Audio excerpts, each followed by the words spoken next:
Hey everybody, we're back once again in the Update Roundup house because it's that time. Time for another update, Roundup. We've finally got update 12.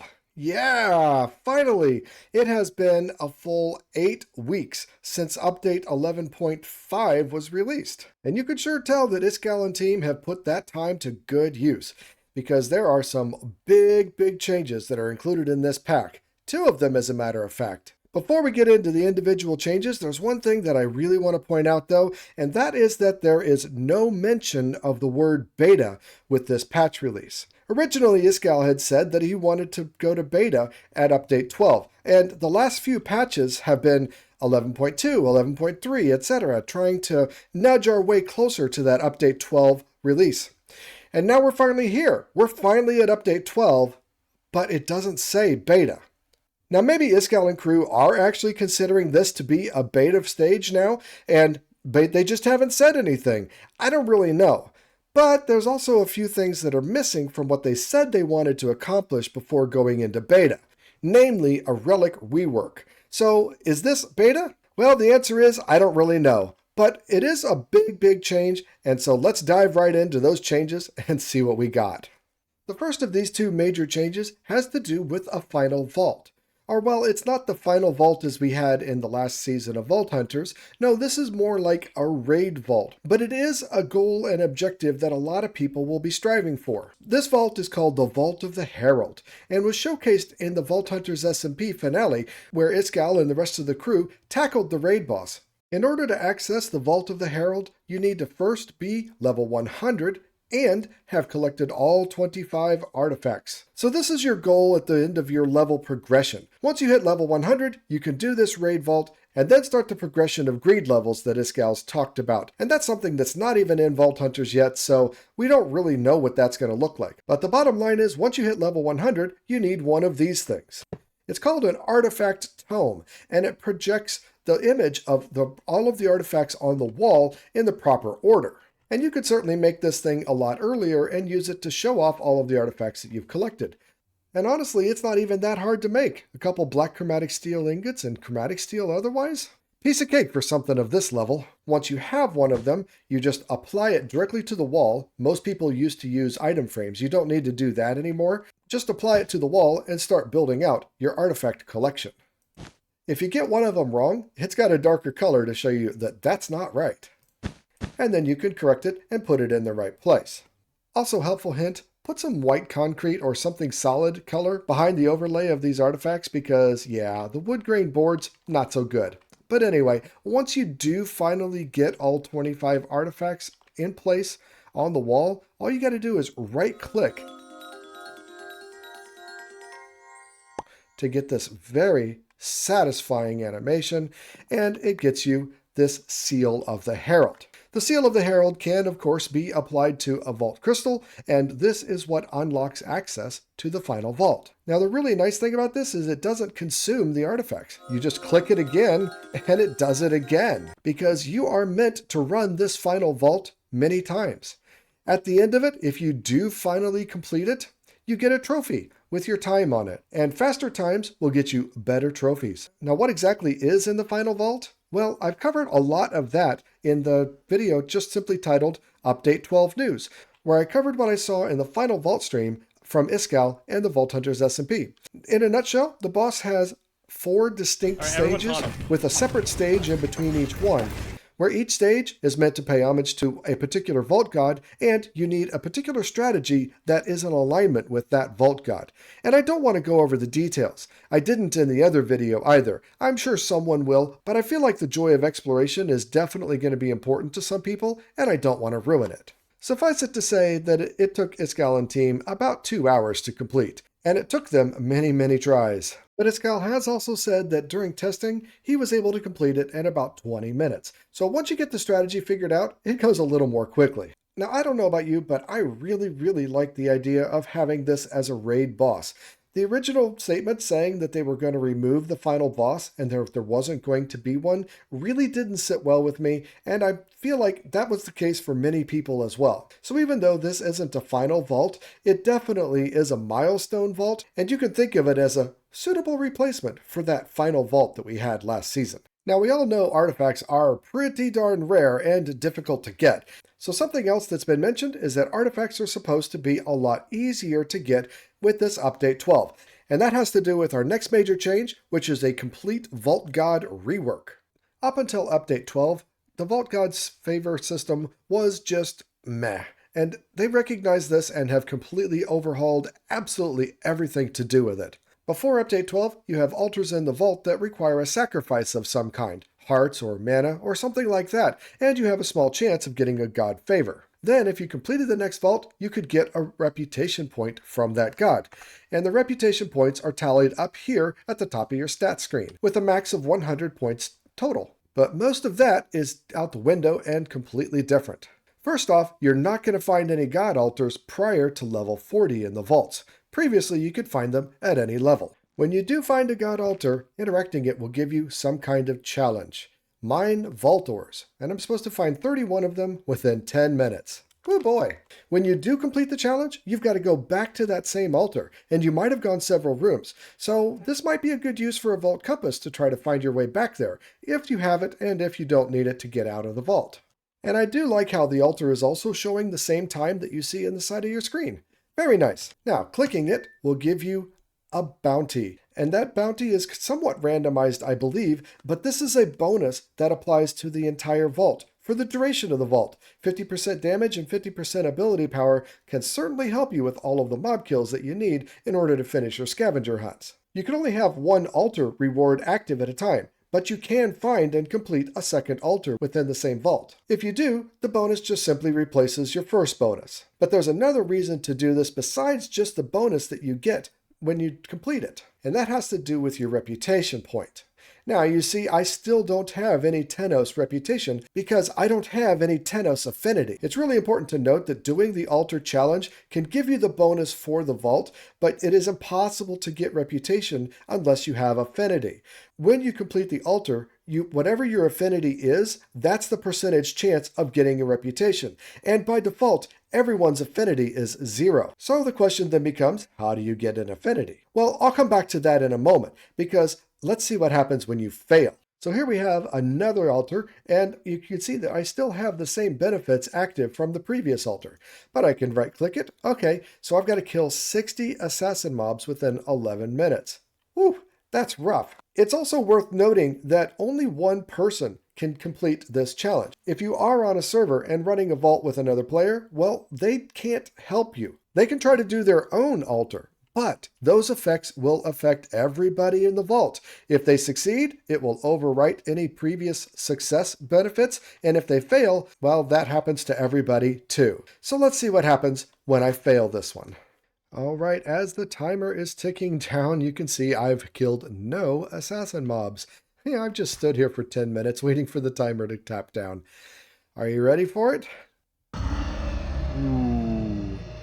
Added 1 lethal. That means the mobs will always hit critical strikes.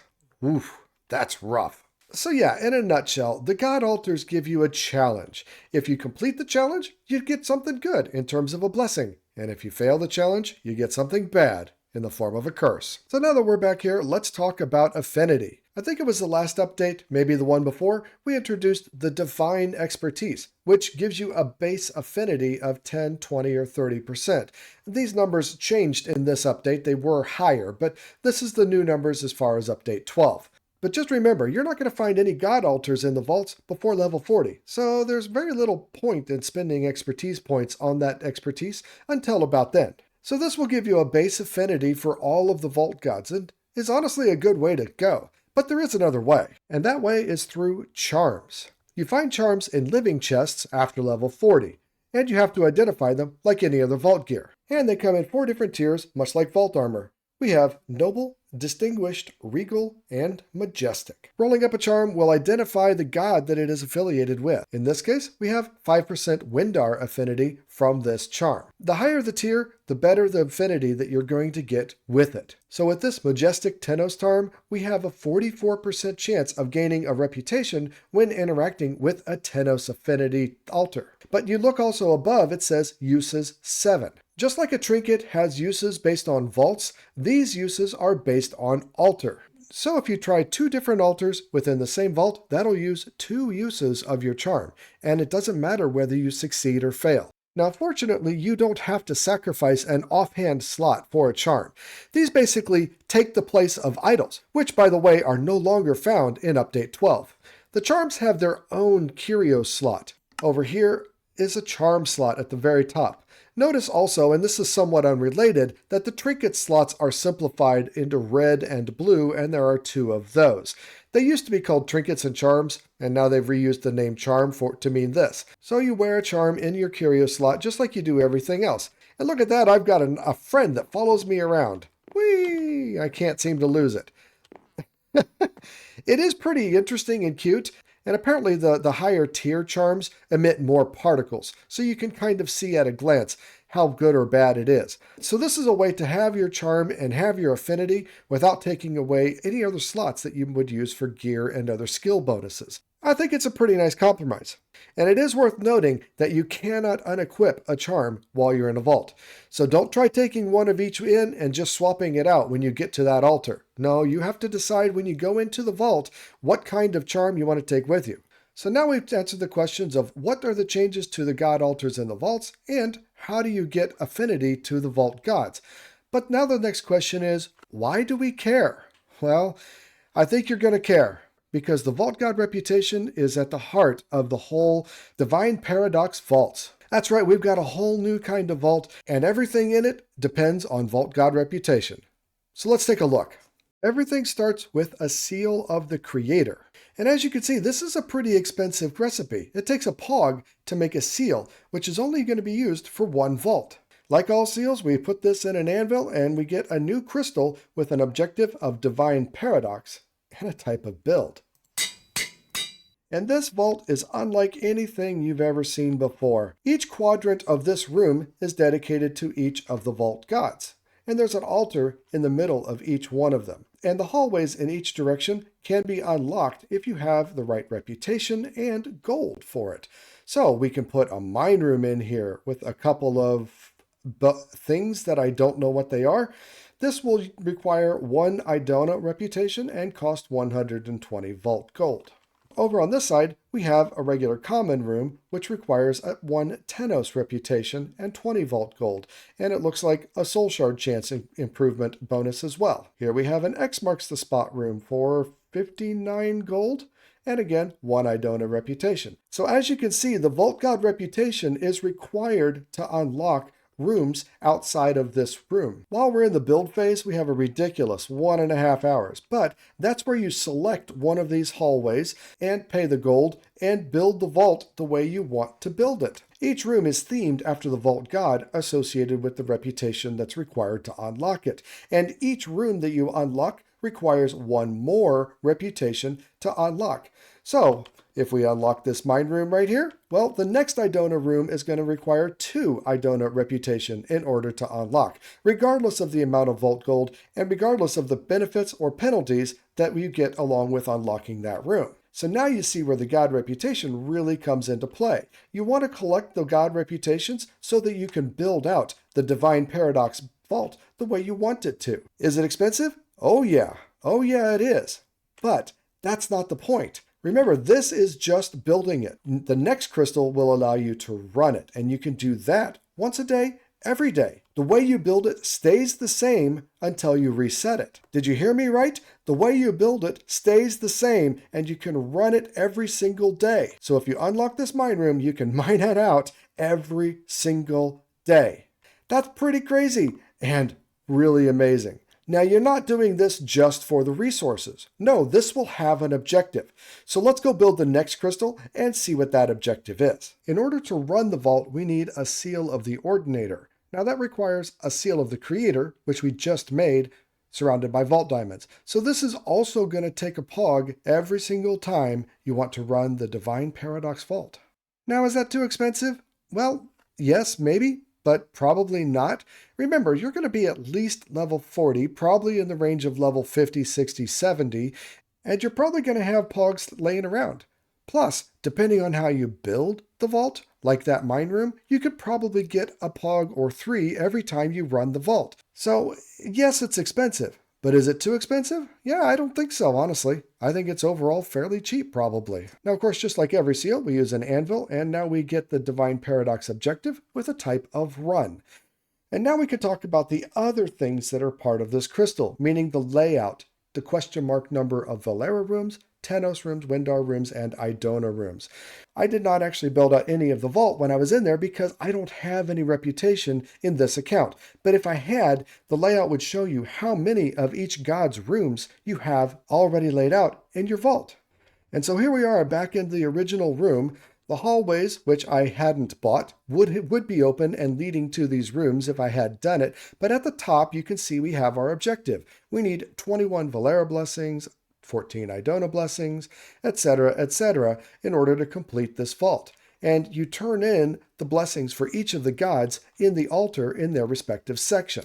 So then the next question is, where do we get the blessings? Well, the blessings are found randomly within the chests located in the rooms according to the god's theme. So this X-mark room down this hallway would only yield Idona blessings because it requires an Idona reputation. Could we have gotten enough blessings from this one X-marks room? Well, not if it was bad, no. So this is why you want to have multiple rooms with each of the gods in order to have a chance to actually collect the amount of favors that you need. Can you find favors in a mine room? Honestly, I don't know. I don't think so. I think they only come from chests, but that's something Iskall didn't talk about, nor did the patch notes discuss. And also note the time started out with just 10 minutes, which isn't very long for the number of rooms that you have in here. From what Iskall said, though, time extension is one of the most common things that you can get in association with one of the rooms. So that's one of the things to look for also as you're building out the vault, is rooms that can give you more time potentially as well.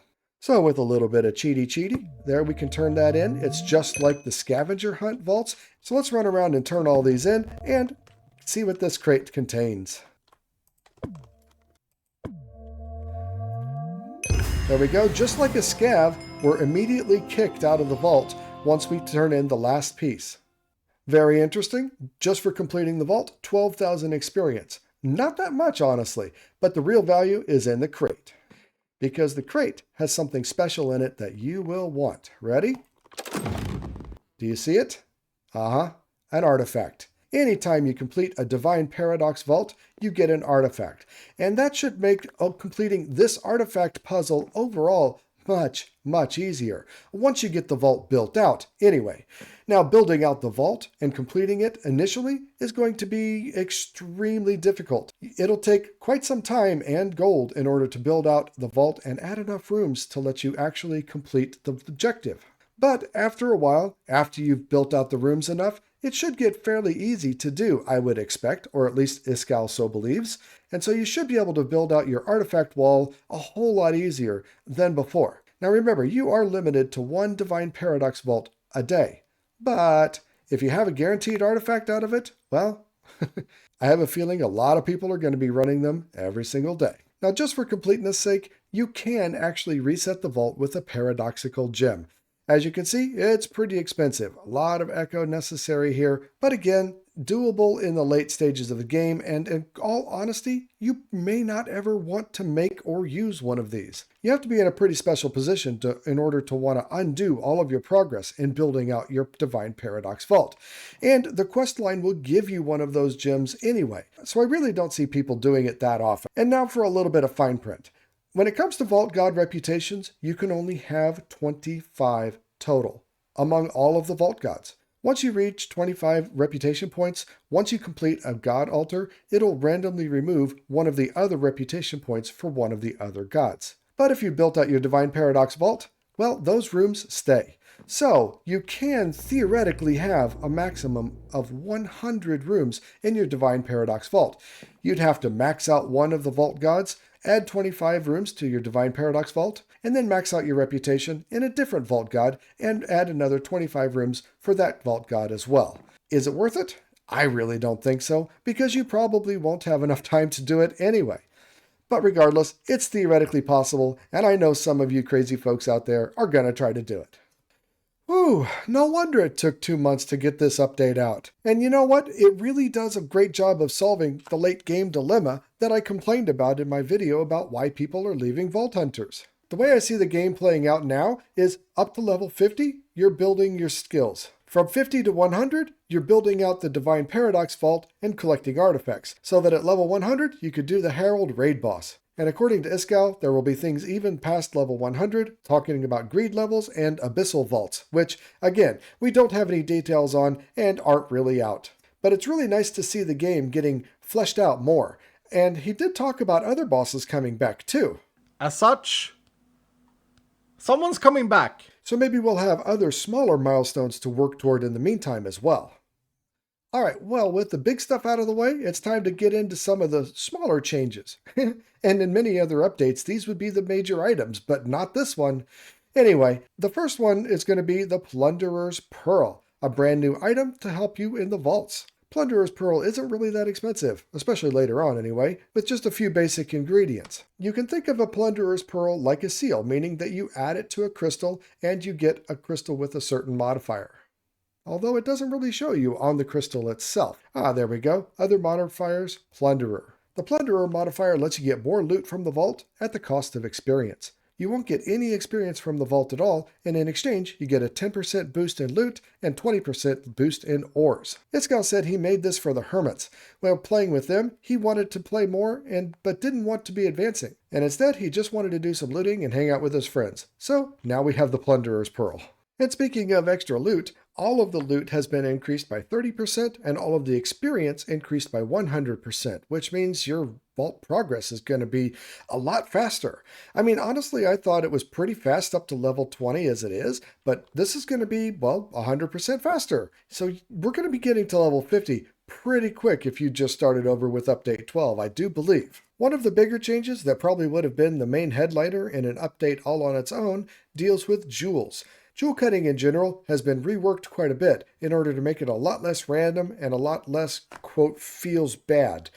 And I know what it's like. I mean, you get a jewel and you try to make a few cuts and it almost always gets destroyed. I mean, I don't think I've ever tried to cut a jewel and actually gotten a good cut out of it. But then, honestly, you find so many jewels that I really don't feel like I need to cut it either.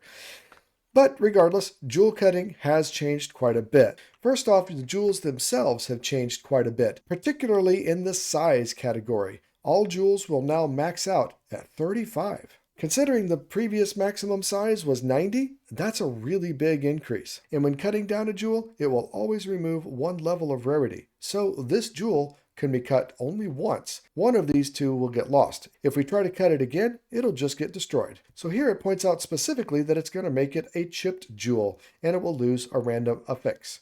So we go ahead and cut it, and now we lost the soul chance, I think the other one was, and we only lost 2 size. That's not very good. But now it says it's going to cut the jewel into a gemstone. And there we go. It cut it into a gemstone. Guaranteed to be broken.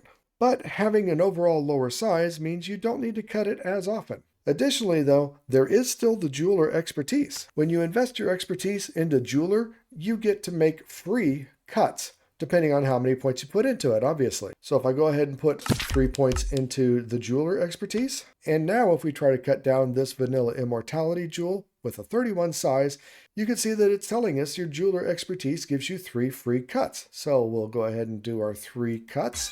1, 2, 3, and we got the size from 31 down to 24. And now it's going to cut it into a gemstone if I try again. So overall, the size that you remove by cutting a jewel, I think is 1 to 4, which isn't very much at all. But again, considering you've got a 35 size maximum, I think it evens out. The next thing on our list is another new Vault Gear item called a focus. Remember when we said that the Vault idols were no longer a thing? Well, the functional replacement is the charm, but that only is the function of giving Vault God affinity. A focus is there to handle everything else. So apparently a focus looks like a book. I didn't know this and I like it. I really like it. So these are all level 0 focuses. They're not going to have very good things. As you can see, we got mana, Mining Fatigue Avoidance, interesting, Soul Chance Trap Disarm, Soul Chance, and Time Acceleration Avoidance. So the idea with these is that they are about utility. Things that help you, but don't directly affect combat in the vault. To a certain extent, these will replace the immunities that we lost on the vault altars a couple of updates ago. But it also gives you something to hold in your offhand if you're not wanting to use a shield or a wand. And now we're down to just the cute and fun things, like the Copper Golem. Yep, they decided to bring the Copper Golem into the game. So starting with the Vault Junk overhaul, we got Ancient Copper that can be worked into copper blocks. Additionally, they've added the Ancient Copper Trapdoor, after seeing the Minecraft Live, I believe, and an Ancient Copper Button, and the three of those can go together to make a Copper Golem. Start with the block, trapdoor on top, button in front, and there we have the cutest little Copper Golem. Now, he doesn't really have much of a function. If you give him a name tag named after a player, well, he'll carry that player's head around on top, and it looks a little silly. They can be destroyed, and when they are, well, you get some emeralds, and you get the head, and you get regular copper. This is not ancient copper, this is regular copper. So it is a way to turn that ancient copper into regular copper, as well as a source of emeralds, and potentially player heads. Now, if that isn't creepy, I don't know what is. Now, these ancient copper blocks, grates, and buttons can all have a weathered variety as well, and the Copper Golem itself will eventually weather, and as it gets weathered, it will eventually seize up and stop moving around. So if you want your little friend to stick around and not seize up, well, then you have to put a honeycomb on him, just like regular copper.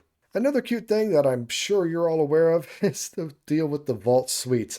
Iskall seems to be particularly happy with this one. They can be placed down individually and then eaten up. While very cute, I don't think it has a whole lot of utility, quite honestly, but it could make for some good decorations. And speaking of decorations, using the stonecutter here, you can cut down the large block of vault sweets into a small block of vault sweets. And now this one is definitely smaller. This one has no soul diffusing value, so it is purely decorative. But you can still eat it. The last item on our cute and decorative list is this one. This is called the Livingrock Planter and can be used to hold a variety of flowers. I mean, the fern looks good, but pretty much anything else that can grow on soil can go in one of these. Like cactus, like tulips, and like bamboo. And these won't actually grow. These are purely decorative. And what's interesting is the cactus doesn't hurt you. So, yeah. Purely decorative, and you don't have to worry about getting pricked to death by cactus or berry bushes. The recipe for this guy is pretty simple. You need to make some of these living rocks, which is just vault junk. It's 4 of the individual rocks around a piece of dirt. Something I'm sure we all have tons of. If you're not diffusing it right away after every vault, that is. And lastly, there's a gilded candelabra made from several of these gilded sconces. I rather like it. It looks like the other candelabras that we've had in the vaults, but it's definitely nice and decorative. Although there's no flames on it, and I'm a little surprised by that. Well, apparently it's an empty candelabra, and I didn't find a way to make it be a full candelabra. But, oh well, it's a nice way to condense those gilded sconces down into something that'll take a little less space, before you soul diffuse it, I suppose. Well, that is it for this update roundup. You know what? Quite honestly, I wasn't sure I was going to get it into a single video, but here we are. Now, of course, something like this does take quite a bit of time to prepare, so if you like this video, please consider giving it a like, and better yet, a subscribe. I really appreciate all of you out there that support the channel, and that's the best way to do it. And lastly, tell me what you think about the Vault of the Divine Paradox. I've given you my opinion, but hey, I always like to hear what other people have to say. Catch me and the rest of the leftovers on our SMP as we explore Update 12 in a Let's Play style. But that's it for now. Remember, be excellent to each other. I'm out.